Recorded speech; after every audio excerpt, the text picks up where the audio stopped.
je porte plainte, je veux qu'ils aillent en garde à vue, je veux qu'un juge dise vous êtes coupable, ce que vous avez fait c'est pas normal.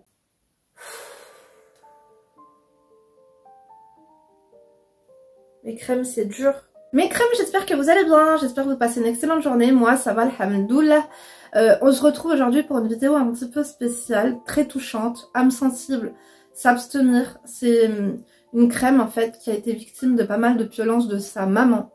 Donc j'ai mis un P à la place du V parce que vous savez que c'est un petit peu censuré, voilà. Ça va être dur à écouter tout ça, mais en tout cas c'est son histoire. Et je sais qu'il y a beaucoup de personnes qui ont déjà vécu ce genre de choses, qui se sentent bizarres, qui se sentent uniques, qui se sentent seuls au monde, qui se sentent étranges, qui se demandent si c'est pas de leur faute. Donc voilà, n'hésitez pas à ajouter vos témoignages en commentaire. En tout cas, mes crèmes, moi je fais de gros bisous à celle qui nous a envoyé son mail. Donc si tu tombes ici par hasard, bienvenue, enchantée. Moi c'est Linda, femme d'intérieur et d'extérieur, analyste comportementale à mes heures perdues. Je suis coach de vie. Je suis là pour t'aider à évoluer physiquement, mentalement. Je suis là pour te conseiller si tu traverses une période difficile, sentimentale, familiale, peu importe. Tu peux m'envoyer ton histoire. Mon adresse mail elle est en barre d'informations, lindouchkapamag@gmail.com. Tu changes de prénom, comme ça ce sera en anonyme. Et du coup à l'occasion d'une prochaine vidéo, j'ouvre ton mail, je te conseille, je t'oriente et surtout tu peux compter sur les crèmes de la crème pour en faire de même en commentaire. Je vous remercie, merci pour vos contributions. Je vous invite à me laisser un emoji gris, que tu aies déjà commenté ou non. Au moins je sais que tu es passé par là. Comme ça m'aide à savoir qui passe par là, mes crèmes tout simplement. Ah, c'est parti. Ça va être très touchant mes crèmes. J'espère que vous avez le cœur accroché. Donc, l'objet c'est la génitrice du mal.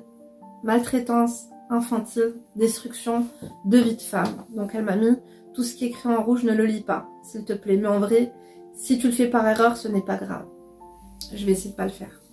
Salem, ma chère et tendre Linda, j'espère que tu vas bien et que toutes ces histoires ne t'impactent pas trop. Hamdoullah, ça va, tu sais, je suis très empathique, je suis très sensible, mais j'ai une facilité quand même après à me détacher, tu vois, à passer à autre chose. Psychologiquement, car j'imagine que cela doit être dur à la longue. Ouais, d'ailleurs, j'ai réduit un petit peu les coachings que je prends par jour. Parce que pour être au top mentalement, pour pas être abattue ou quoi, pour qu'après je puisse affronter aussi ma vie de famille, mon ménage, mes filles, mes enfants, leur éducation et tout ça, ma maman, enfin. Du coup, ouais, j'ai décidé de lever un petit peu le pied quand même là dernièrement.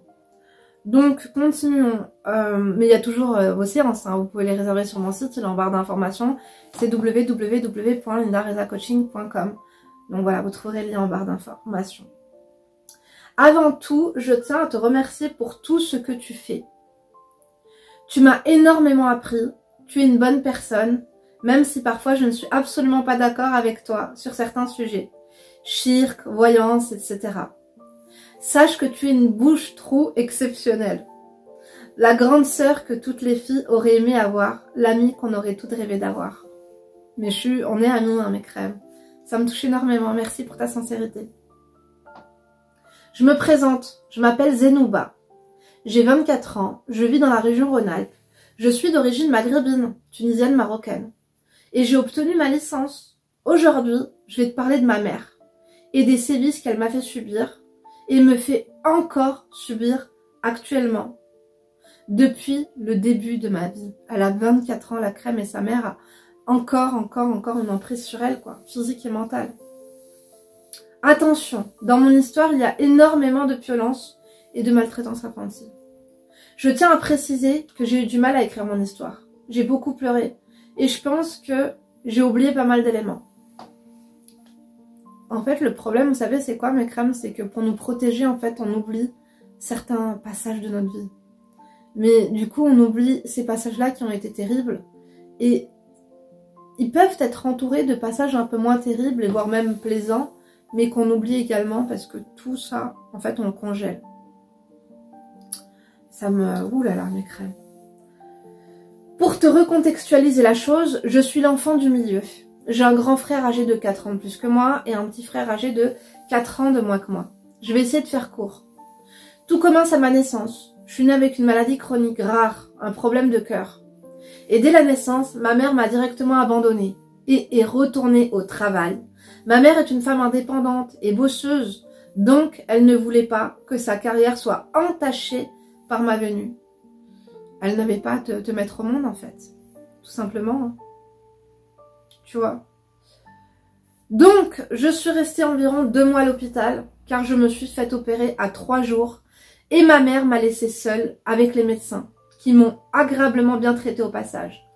Comment tu peux t'en rappeler? Après ma sortie de l'hôpital, je ne pouvais pas aller en maternelle, donc elle m'a posée chez une nourrice, qui s'est bien occupée de moi, mais qui ne pourra jamais remplacer l'amour d'une mère. Je crois qu'avant les 3 ans, on n'a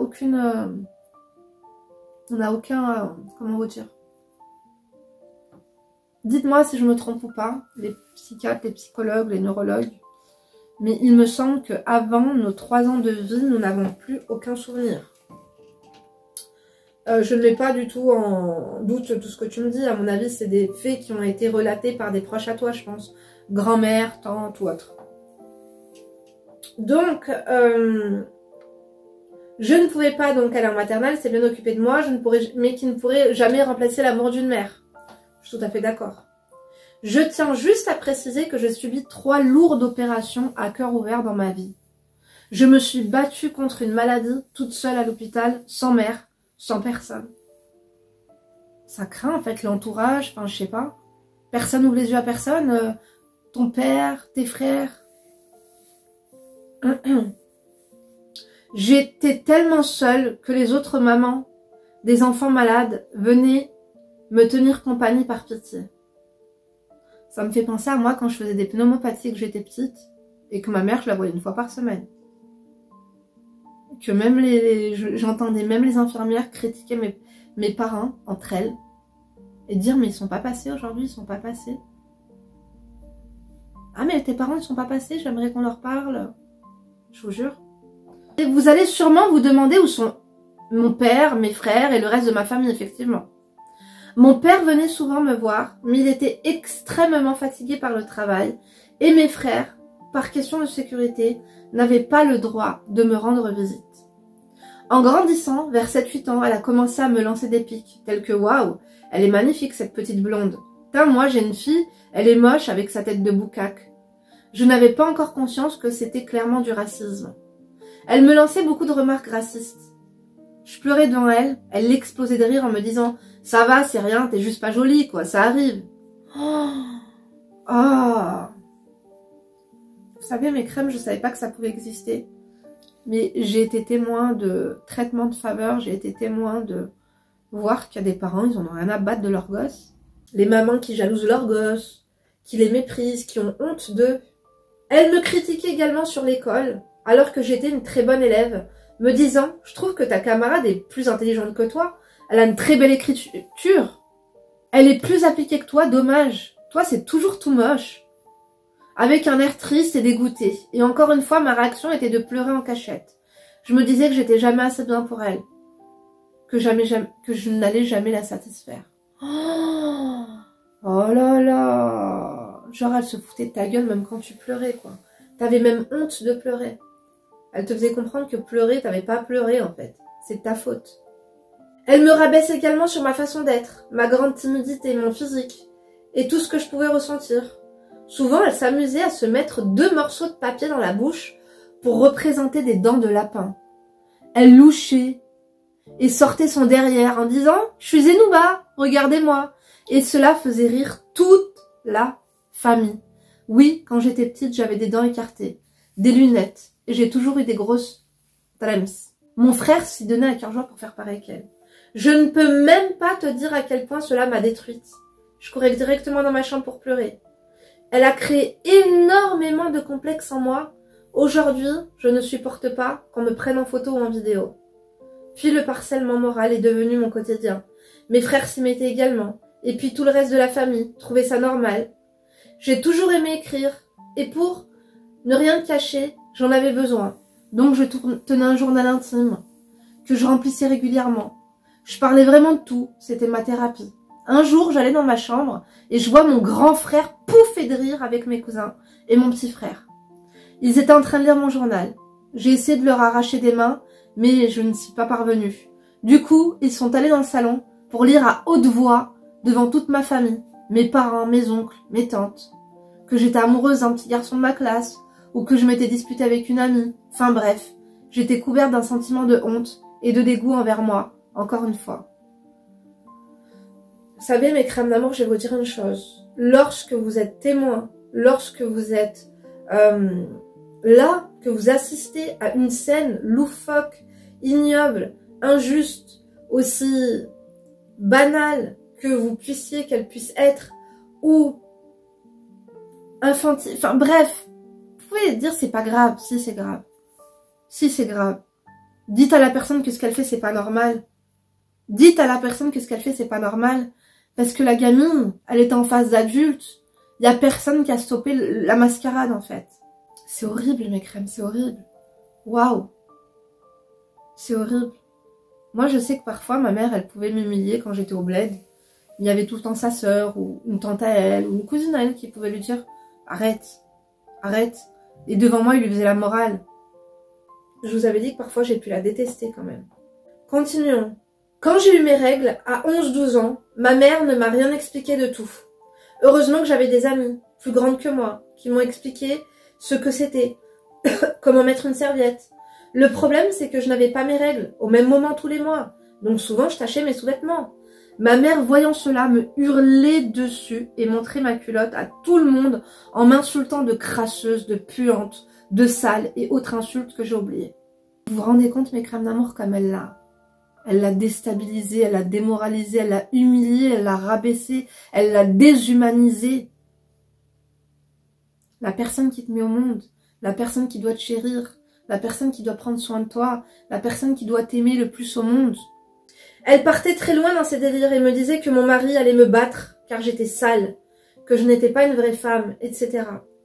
Du coup, elle me faisait laver mon linge à la main et mes frères qui se tenaient derrière moi m'insultaient de crasseuse, de puante, de dégueulasse, etc. Oh. Mes crèmes, c'est dur parce que moi, je suis maman de 2 enfants. J'arrive pas à le concevoir, en fait. La santé mentale, leur développement personnel, tu vois. Comment tu peux penser ça et faire vivre ça à ton enfant? Même à un inconnu, même non. Vous voyez, en fait, ce que certaines mères font vivre à leurs enfants. Alors imaginez-vous lorsque vous vous séparez et que votre enfant va chez sa belle-mère avec ton ex. Si une personne comme ça peut faire vivre ça à ses propres enfants, imagine-toi ce qu'elle peut faire vivre à tes enfants. Mes crèmes, ne soyez jamais assez prudentes, questionnez vos enfants s'ils vont dormir chez une copine. Moi personnellement, mes filles elles vont dormir chez personne. J'ai envie de faire confiance. C'est rare quand je laisse ma fille aller chez quelqu'un, mais moi je peux pas. Je peux pas, j'ai trop peur. Même avec l'école, un endroit, je sais que mes filles elles vont grandir, elles vont faire leur truc. Je sais qu'il faut laisser les enfants, il faut pas être derrière eux, avoir peur qu'ils tombent. Il faut qu'ils tombent, il faut qu'ils aient mal pour ressentir la douleur, pour ne plus recommencer, pour ne plus avoir mal. Mais quand même, je suis pas à l'initiative de ces blessures-là, quoi. C'est horrible, horrible. Dites-moi ce que vous en pensez, dites-moi si vous avez déjà vécu une scène comme ça, s'il y a une scène qui vous a frappé dans votre vie et que vous voulez nous la raconter. Que vous soyez juste témoin, que vous ne connaissiez pas les personnes, ou... enfin bref. Racontez-nous tout ça en commentaire. Je sais que ça pourra aider certaines personnes parce qu'ils ont l'impression... Oui, alors ces personnes-là, c'est pas la généralité, hein, c'est pas normal. Hein. Mais malheureusement, ça existe plus qu'on croit. Alors, c'était de l'humiliation totale. Mes yeux étaient tellement remplis de larmes que je ne voyais plus ce que je faisais. Plus le temps avançait et plus la haine de ma mère sur moi grandissait. Elle me cachait même plus la haine qu'elle avait envers moi. Parfois, lorsqu'elle devait m'emmener à l'hôpital pour mes rendez-vous, elle me disait « Putain, qu'est-ce que j'aurais aimé que tu crèves à la naissance. Ta mère, c'est une garce. Ta mère, c'est une S-A-L-O-P-E. C'est tout, point. Sa mère, c'est une merde. C'est pas une mère, c'est une merde. Moi, je peux pas respecter des gens comme ça. Je ne peux pas. Et des fois, ces personnes, vous riez avec eux, vous travaillez avec eux, vous êtes amis avec eux. Ah, moi, je peux pas. Elle commençait à me battre, pour rien. Elle rentrait du travail, elle trouvait toujours un prétexte pour me battre. Elle prenait ses talons et me frappait. Parfois, elle prenait même un couteau, me faisait des entailles sur le bras. Dès que je pleurais, elle me disait « Ferme-la ou je te frappe encore plus ». Elle me mettait des coups de talon sur la bouche pour que je me taise. Elle avait peur que mon père entende. Putain, mais les services sociaux, ils font quoi? L'école, quand vous voyez des gens avec des bleus, quand on voit, il y a des bleus, par exemple, là, je me suis pris une porte. Non, on voit très bien que tu t'es pris un pain dans la gueule, en fait. Les signalements, c'est important. Je sais que ça peut être difficile pour les personnes, en fait, qui signalent. Vous savez pourquoi? Elles ont peur de mal faire ou de se tromper. Mais ça peut enlever un doute. Il peut avoir une enquête, le médecin peut être un peu plus vigilant, s'il voit des bleus, l'école, tu vois ce que je veux dire? Mais il faut, ne restez pas comme ça sans rien faire. Elle avait peur que mon père entende, car il travaillait la nuit et dormait le jour. Il ne fallait surtout pas le réveiller. Elle me frappait souvent sur mes parties intimes, coups de coude dans les seins et coups de genoux dans la nénette. Et je peux te garantir que quand tes seins poussent, cela fait extrêmement mal. Oh. Mon père, bien évidemment, était contre tout ça au début. Mais elle le faisait derrière son dos. Et quand il la prenait la main dans le sac, elle pleurait et disait qu'elle en avait marre de tout, que je lui rendais la vie difficile, que j'étais une mauvaise fille. Une fois, elle me battait comme d'habitude, sauf que là, mon père est rentré. Il a vu la scène, moi par terre, le visage plein de sang et de larmes. Il était choqué. Il m'a demandé qui m'avait fait ça. J'avais du mal à parler.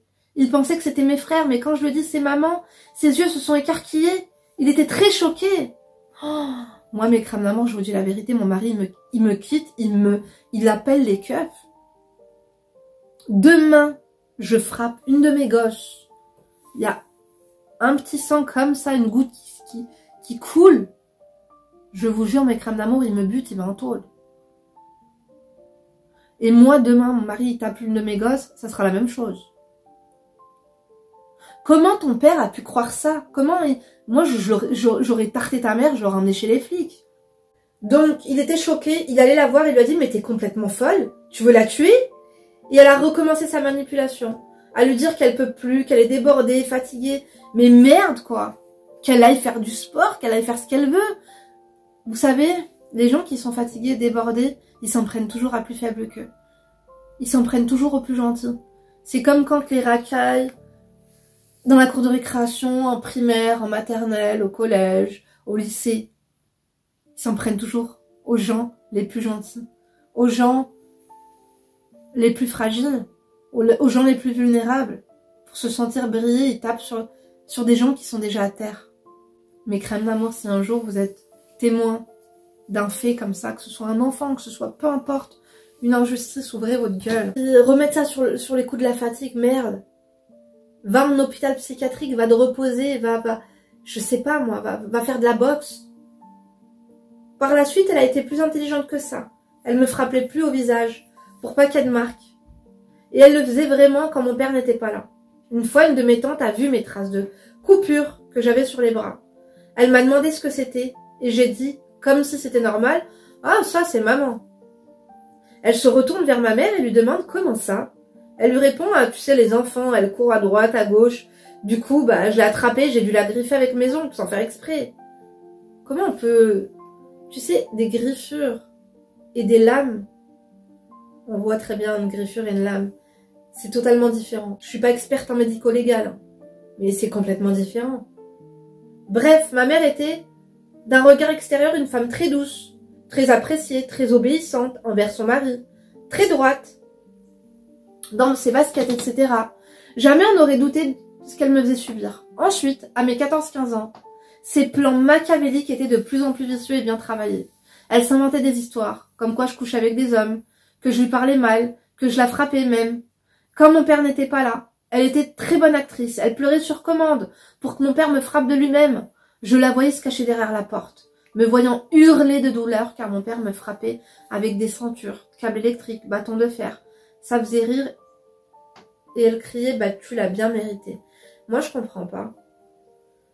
Toutes les fois où elle te mettait des talons dans la bouche, t'allais à l'école comme ça, il se passait rien, enfin ton père ne voyait pas, enfin... Je suis pas là en train de minimiser ou en train de me poser des questions et me dire que c'est anormal. Je sais qu'il y a beaucoup de personnes qui... Il y a des enfants, vous savez, ils n'ont tellement pas envie qu'on les remarque, tellement pas envie d'être tapés, qu'on ne les calcule pas. C'est des enfants invisibles. C'est des enfants, vous n'y prêtez même plus attention, vous ne regardez même pas leur visage. Vous ne leur demandez même pas s'ils vont bien.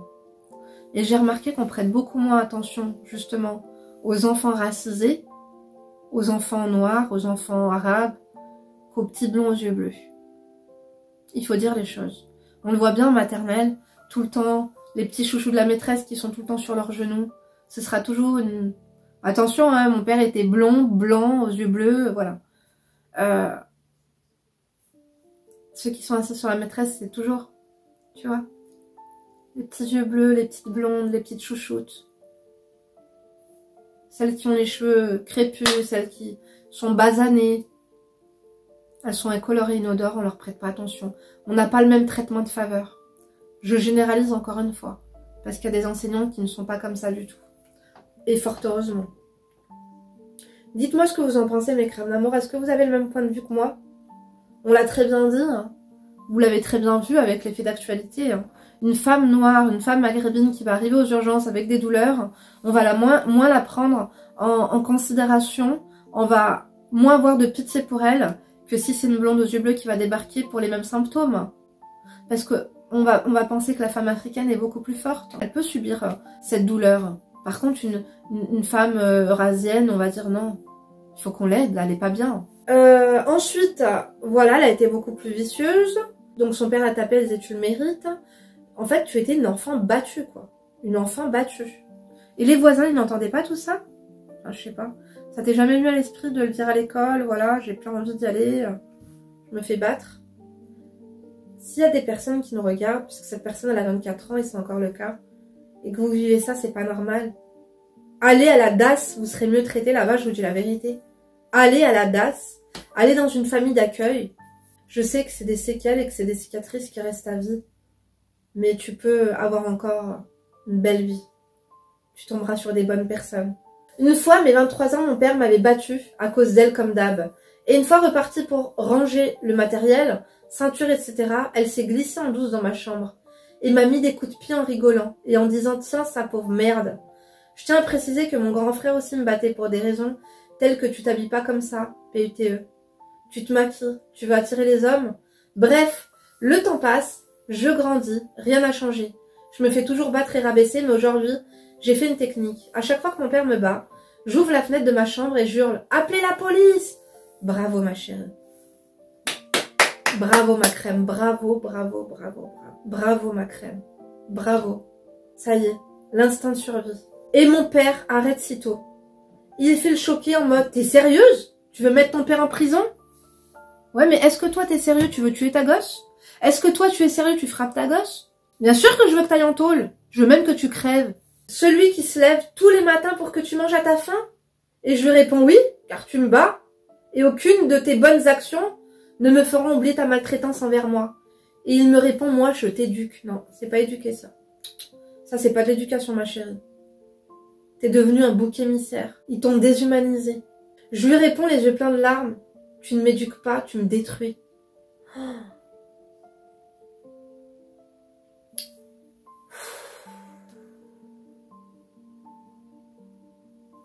Mais crème, c'est dur. Je suis choquée de ce que tu vis. En fait, c'est pas normal. C'est tes parents, ils te font ça, ils te battent comme ça. Putain, mais même si vos gosses, ils font des trucs de fou, quoi. Ne les touchez pas. J'ai commencé à en parler autour de moi pour chercher de l'aide à mes tantes, mes oncles, la mère de ma mère, pire erreur de ma vie. Ils sont tous allés la voir et elle a réussi à leur retourner le cerveau en disant que j'étais atteinte de la mythomanie et que j'avais des troubles psychologiques, que tout était faux. Donc jusqu'à aujourd'hui dans ma famille, on pense que je suis folle. Avec le ouais mais tu devrais aller faire des certificats médicaux, t'as 24 ans, tu peux en parler à ton docteur. Prends un appartement et casse-toi. Il n'y a même pas de certificat médical, casse-toi. Moi, par contre, je porte plainte. Je veux qu'ils aillent en garde à vue. Je veux qu'un juge dise, vous êtes coupable. Ce que vous avez fait, c'est pas normal. Pour toi, pour ton développement personnel, ça va t'aider. Parce que tout le monde dit que c'est faux. Elle a manipulé tout le monde. Moi, je veux que la vérité se sache. Avec le temps, j'ai commencé à me forger une carapace de dingue. J'ai aujourd'hui un très gros caractère, mais je suis extrêmement détruite de l'intérieur. J'ai fait plusieurs tentatives de suicide, mais je suis croyante et c'est seulement Dieu qui me donne la force de rester sur terre. J'ai subi beaucoup de harcèlement scolaire également, mais ça, j'en parlerai une autre fois. Sinon, mon cœur est mort. Je ne ressens plus rien. J'ai tellement une image négative de moi. J'ai des cicatrices qui ne... se retireront jamais. Même avec tout l'amour du monde. Non, ma crème, tu sais quoi? Aujourd'hui, tu penses ça parce que c'est encore frais. T'as encore un chemin à parcourir, je te jure qu'il y a des personnes bienveillantes, qu'il y a des personnes aimantes, que ce soit des amis, que ce soit des maris, que ce soit des hommes, des femmes. Je te jure que ça existe. Au niveau de mes relations amoureuses, malheureusement, je me suis dirigée vers les mauvaises personnes. Donc j'ai été souvent malmenée par les hommes. Je me raccrochais à toute forme d'amour, que ce soit en amitié ou amour. Donc j'ai été déçue et trahie des deux côtés. Il faut savoir que quand on ne connaît pas sa valeur, on ne sait pas imposer ses limites. Exactement. Au niveau de mes études, j'ai énormément de mal à parler en public. Pour mes oraux, j'ai toujours l'impression qu'on me veut du mal, que je me fais toute petite. Donc les professeurs ne comprennent pas mon attitude et me jugent rapidement et pensent que je suis une élève non appliquée. Je tiens aussi à préciser que je suis une très belle femme. J'ai un physique très avantageux et je ressens beaucoup de jalousie autour de moi, venant de la gente féminine. J'ai vu tes photos. C'est pas que t'as un physique avantageux, c'est que t'es une bombe atomique. C'est une bombe atomique, mes crèmes d'amour. Une bombe atomique. Quand je vous dis, la meuf, tu la vois, tu vois. Pour fuir, je n'ai pas d'autre choix que le mariage. Car c'est comme ça, dans ma coutume. Mais quelle coutume? Quelle coutume? La coutume, il tape leur gosse? Ma chérie, casse-toi, je te dis la vérité. Ça, c'est pas des parents. Casse-toi, fais ce que tu veux. Prends un appartement et casse-toi et dis-le à personne. Il te faut de l'argent, il faut que tu te casses loin de ces gens et que tu les oublies tous. Je te dis la vérité. Il n'y en a pas un pour attraper l'autre. C'est quoi cette bande de FDP en bande organisée, là? Pourtant, je vis en France. Je n'ai pas le courage de mettre à dos la famille. Mais encore, c'est pas de la famille, ça. Ça, c'est pas de la famille. Ça, c'est pas de ta famille, ça. Ça, c'est rien. Ça, c'est des bourreaux, ma chérie. Mais encore une fois, j'ai peur que mon mari ne soit pas satisfait de moi. Je n'ai peur de ne pas savoir être une bonne épouse, une bonne mère, et surtout, j'ai peur que ma mère retourne le cerveau de mon mari et l'incite à me battre. J'ai vraiment du mal. Ouais, il vaut mieux pas qu'il sache tout ça, hein. Ne raconte pas, hein. Tu dis juste que, voilà, tu t'es détaché de ta famille parce qu'ils sont pas normaux, hein. C'est tout. Mais moi, personnellement, attends, les amis, j'ai vraiment du mal dans tout. Je galère avec le permis, je galère avec les études, le travail, les hommes, les amis. Pourtant, dans les yeux de certaines personnes, je vois de l'admiration pour moi et mon histoire. Mais moi, personnellement, je n'ai aucune estime de moi. Je pense souvent à la mort et je pense ne jamais être heureuse sur terre. J'ai beaucoup demandé à Dieu pourquoi. Qu'est-ce que j'ai fait pour mériter tout ça? Et je me suis résignée à me dire Dieu m'aime et qu'il me donne ces épreuves pour me récompenser dans l'au-delà. J'en doute pas, ma crème. Attention, je ne dis pas que je suis toute clean et que je ne fais pas de péché, mais vraiment, aucun de mes péchés ne mérite ce que j'ai vécu et ce que je vis encore. Pour conclure, je pense sincèrement que ma génitrice est une perverse narcissique. Elle en a absolument tous les traits de caractère. Aujourd'hui, je la déteste.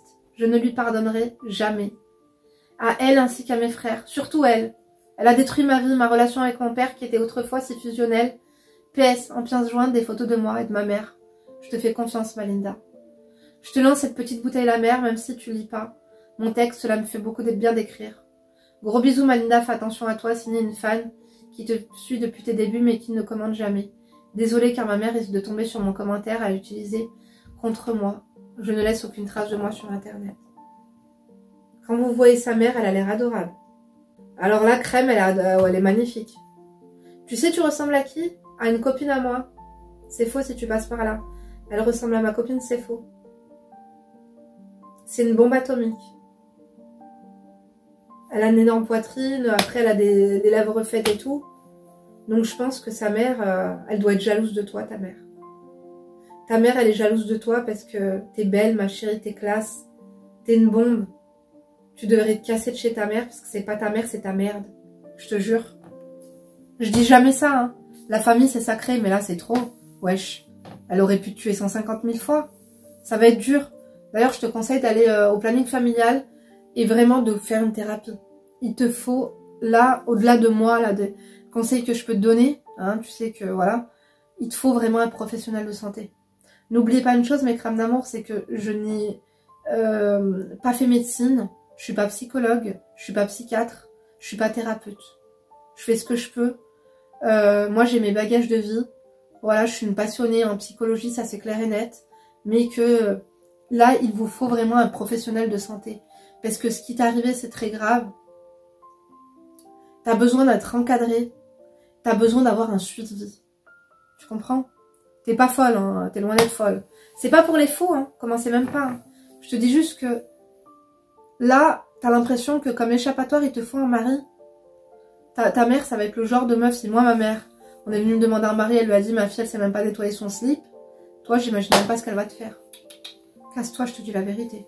Habite seule. Là, t'as besoin de paix, t'as besoin d'un environnement sain, t'as besoin d'être en sécurité. Là, il te faut que tu recherches ta sécurité et la paix. Dites-moi ce que vous en pensez, mes crèmes d'amour. Donnez vos conseils.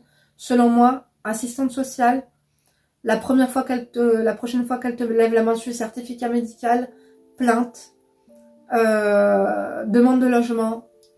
Il va falloir que tu commences à mettre de l'argent de côté et que tu penses à te casser et que tu les envoies se faire enculer. C'est tout, point. On adore ou pas? On n'adore pas du tout. En tout cas, ça m'a énormément touchée, ma crème. Je suis vraiment désolée pour tout ce qui t'arrive. Et je pense vraiment qu'il va falloir que tu te rapproches d'un psychologue. En tout cas, moi, je suis heureuse de pouvoir t'aider à comment te dire, à t'échapper, à t'évader 30 minutes par jour avec mes vidéos. Je suis honorée, c'est pour ça que j'essaie vraiment de vous tenir compagnie une fois par jour et d'aider ces personnes, leur donner la voix, leur donner, comment vous dire, ouvrir comme une discussion, comme une question dans un forum. Parce que les personnes qui vont passer par là ont peut-être vécu la même chose que toi. Elles auront peut-être une perspective à te donner, puisque peut-être qu'elles l'ont vécu il y a 10 ans, il y a 15 ans, il y a 20 ans. Elles te diront ce qu'elles sont devenues. Parfois elles sont mamans, parfois elles sont mariées, parfois elles sont seules, parfois elles sont... Voilà, c'est ça le plus important. Mais vous savez, l'humain me dégoûte, mais j'ai encore foi en l'humanité parce que, mine de rien, vous savez quoi? Jour après jour, je rencontre des gens très humains. Et je me rends compte qu'il y a du très mauvais chez l'humain, mais il y a aussi du très bon, heureusement. Et c'est votre cas, toutes celles qui me suivent, là. Mes crèmes, en tout cas, je vous remercie de m'avoir écouté jusqu'ici. Moi, envoyez-lui plein de cœur en commentaire. Je t'embrasse très fort, ma crème, tu prends soin de toi. Et pense à partir. Pense à te créer une nouvelle vie. Il faut que cette vie, ça devienne ton passé, que ça devienne un cauchemar. Il va falloir que tu te reconstruises ailleurs. Pas auprès de ces personnes. Il va falloir que tu te crées un nouveau écosystème, un nouvel entourage. Ça te paraît flou comme ça, mais pense-y. D'accord, ma crème? Tu prends soin de toi, moi je te fais de gros bisous. Et je te remercie. Je te remercie pour ta sincérité. Et je suis désolée pour tout ce qui t'est arrivé. Mes crèmes, tous les liens sont en barre d'informations. Tu likes, tu fuck, tu toses. Et à demain. Et d'ici là, ne vous laissez pas faire. Ne vous laissez pas faire, mes crèmes. C'est pas parce que c'est votre mère, c'est pas parce que c'est votre soeur, c'est pas parce que c'est votre frère. C'est haram, c'est ma mère, elle m'a élevée, elle m'a éduquée, elle m'a nourrie, non. À ce stade-là, si c'est pas réciproque, non. Il n'y a pas de famille.